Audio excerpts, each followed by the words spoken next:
Anatol Rosenfeld explica no texto as causas psicológicas do nazismo, porque principalmente a pequena e a média burguesia alemã, incluindo o campesinato, contribuíram para a formação das hordas fanáticas pelo nazismo. Quais foram os fatores psicológicos que levaram esses grupos a idolatrarem Hitler? Sobre tudo isso, pessoal, nós vamos conversar hoje.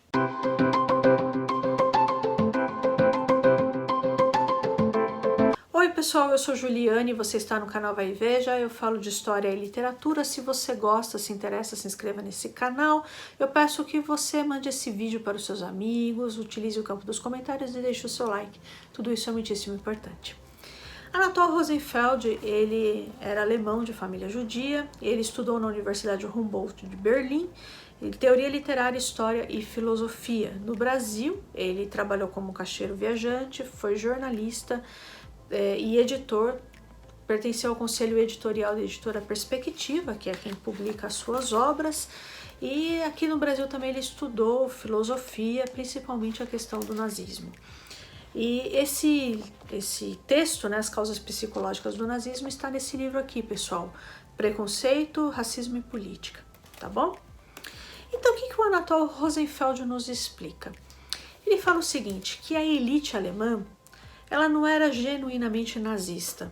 Então, os industriais, banqueiros, fazendeiros que apoiaram e financiaram o partido nazista, eles não eram nazistas de fato. Inclusive, eles viam Hitler ali como uma pessoa meio tosca e tal. Mas por que eles resolveram financiar o nazismo? Porque na cabeça deles eles precisavam conter o comunismo. Então, vamos lembrar, havia tido uma tentativa de revolução na Alemanha, que foi fracassada por diversos motivos, né, que não vai dar tempo da gente falar a respeito disso agora. Tem um vídeo aqui no canal a respeito, vou deixar tudo nos cards para vocês, tá? Tem vídeo sobre a República de Weimar, a ascensão do nazismo, vou deixar, como disse, nos cards, tá bom? Mas vamos lá, pessoal. Esse pessoal não se identificava muito com o nazismo, não. Mas eles viram, esses industriais, banqueiros e tal, eles viram no Hitler um cara carismático, um cara que regimentava massas e que poderia conter uma revolução comunista. A burguesia mundial estava desesperada por conta da Revolução Russa, principalmente. E aí teve uma tentativa de revolução na Alemanha e eles viram o comunismo muito próximo. Então, desesperados, financiaram o partido nazista, tá? Os proletários, a classe operária, não era muito adepta do nazismo, mas a esquerda alemã estava muito dividida. Eles estavam divididos entre a social-democracia e os comunistas. E aí uma esquerda fragilizada não conseguiu fazer frente ao nazismo. O fascismo e o nazismo, por consequência, eles são muito fortes, tá? Então, uma esquerda fraca, fragilizada, não consegue fazer frente. E foi o que aconteceu na Alemanha, tá? Eles não conseguiram. Muitos foram para campos de concentração, como prisioneiros políticos e tal. Tentaram fazer alguma coisa, mas, enfim, não conseguiram nada, tá? E por que? Aí é onde o Anatol Rosenfeld se concentra.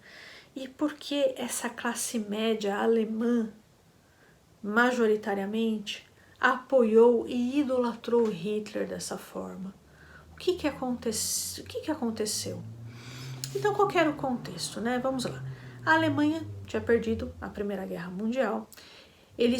Os alemães perderam territórios para a França e Inglaterra e tal, principalmente para a França, né? Perderam a Alsácia e Lorena. Teve a questão do Tratado de Versalhes, né? Então eles tinham que pagar a França e a Inglaterra. Os alemães estavam muito ressentidos por conta disso. Numa pobreza muito grande, porque o que aconteceu? Para financiar a guerra, os alemães tiveram que imprimir dinheiro Então, inflação tomou conta do país. Eu acho que vocês se lembram, né, daquelas imagens de alemães indo comprar pão com uma cesta de dinheiro, criança fazendo pipa com dinheiro, porque o dinheiro já não valia nada.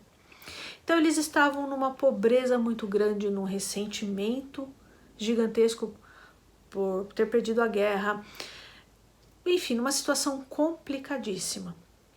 Aí os americanos, os banqueiros americanos começaram a emprestar dinheiro para a Alemanha, reconstruir ali o parque industrial e tudo mais.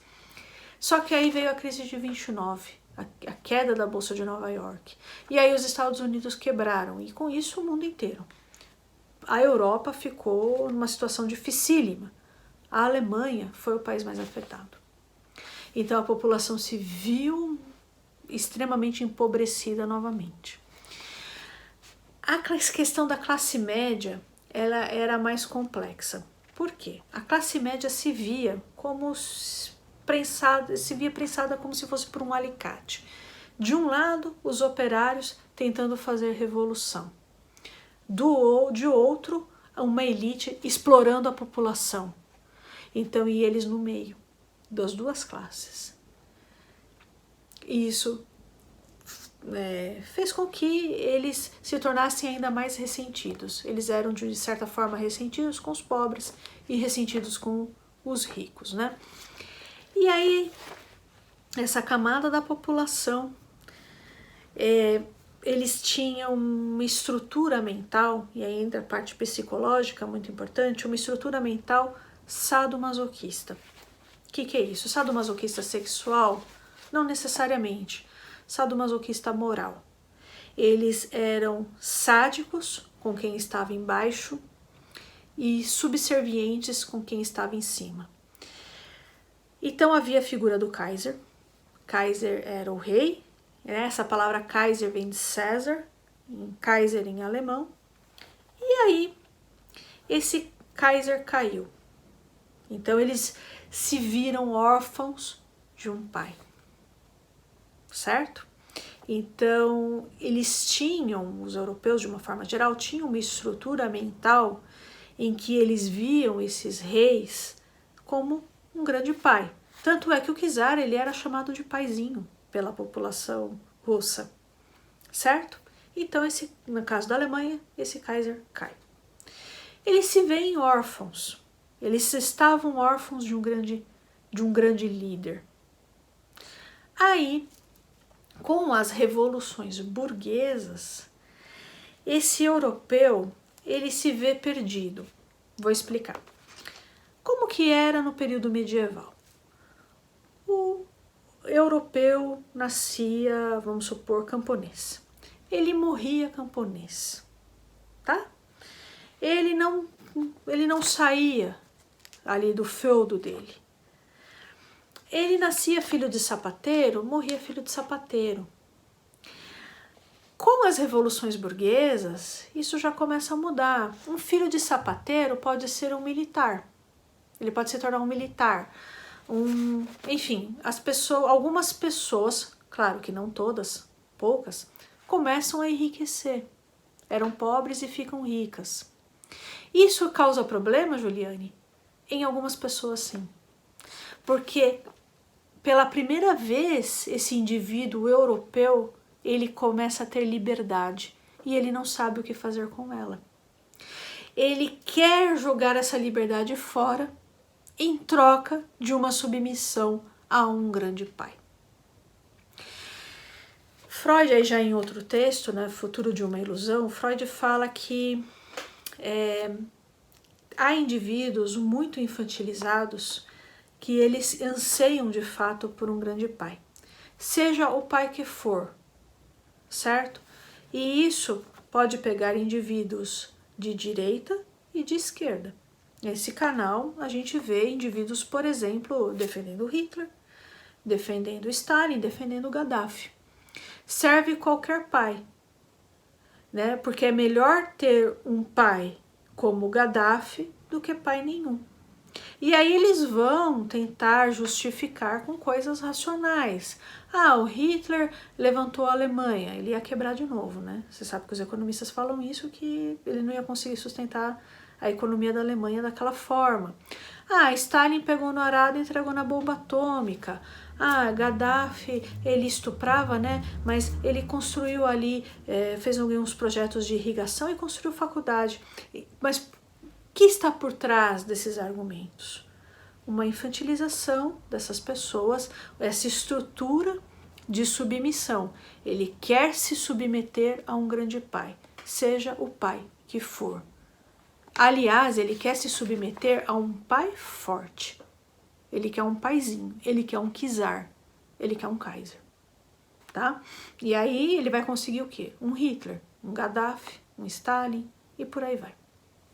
Ok? Então, pessoal, esse extrato social, ele também era bastante hipócrita.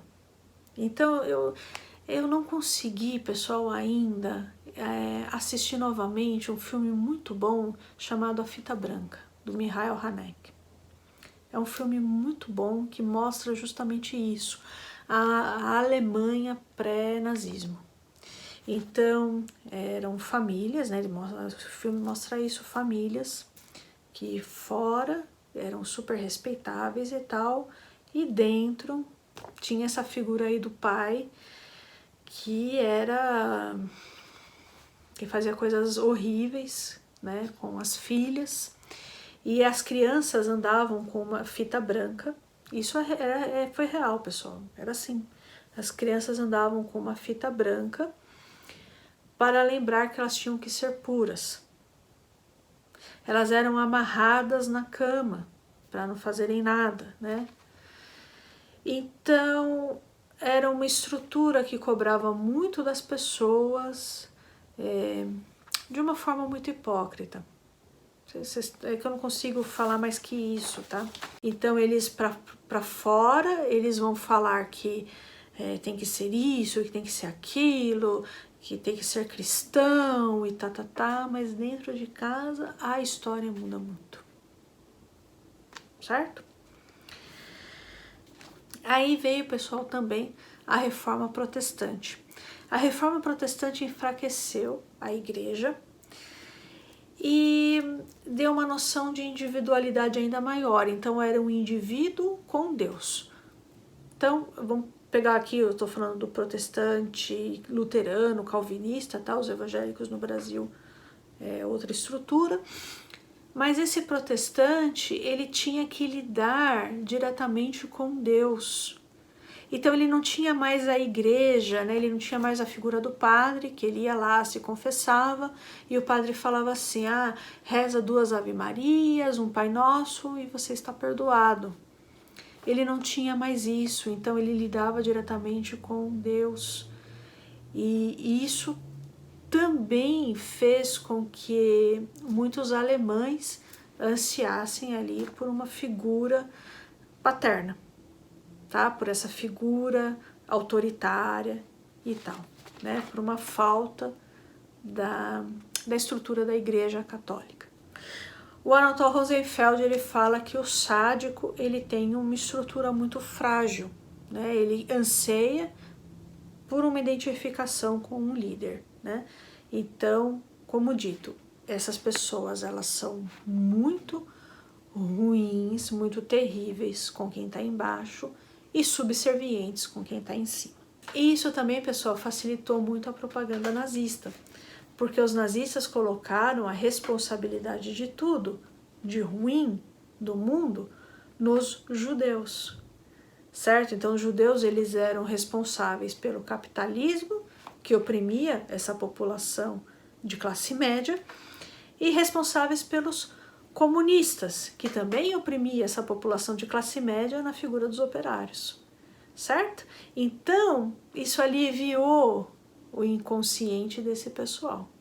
Eles não tinham mais que fazer nada. Era só matar os judeus que o mundo se tornaria maravilhoso, certo? Então, olha só o que o Anatol Rosenfeld fala. E o sistema do fascismo é, ao invés de solucionar os problemas sociais e econômicos, desviá-los para o terreno exterior, politizando-os por meio de lutas de raças, roubos e guerras, simplificando-os, personalizando-os através da polarização primitiva e emocional entre amigos e inimigos, nações superiores e inferiores.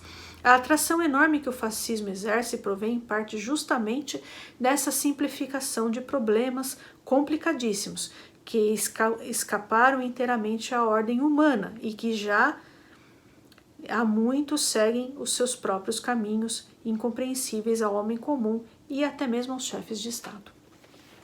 É isso aí, pessoal. Espero muitíssimo que vocês tenham gostado do vídeo de hoje. Eu peço a sua gentileza para que você não deixe de se inscrever nesse canal, curtir e compartilhar este vídeo. Um abraço e até mais.